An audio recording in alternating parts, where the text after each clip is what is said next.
Our structure in Jubilee is that we have one party leader. Nasaki niwaibie siri kwa sababu mtasikia mambo mengine hii mwaka inakuja, mtajua mambo, mtajua huyu Matiang'i lazima aongoze hii nchi. Sasa mimi niseme yote, nataka niseme kidogo tu, lakini there is one party leader, there are 4 deputy party leaders, there is one secretary general, one, na ako hapa, ako hapa. Unajua kuna watu wengine wanaweza sema mambo mingi. Secretary general ni mmoja, deputy secretary general ni mmoja.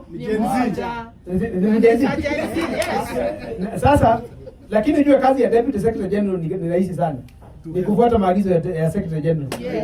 Na kama unataka mambo ya secretary general usikuje kwa deputy, enda kwake ndio sasa aseme hiyo, wacha my deputy afanye. Mimi sinitafuta, unless nataka tunywe chai na kama huyu ndugu yangu tulisoma na yeye. Mambo yote ya ofisi yenye inahitaji kalamu na power iko na yeye. Number 2, we have only one chair. Ako hapa Kemosi. Na huyu ni chairman wa Kenya mzima. Ama mjui Nyamira mambo imebadilika? Imebadilika kitambo. Siku gani chairman aliwahi toka? Chairman wa ruling party aliwahi toka hapa? Hakuna. Ama hata siku za KANU kulikuwa? Hakuna.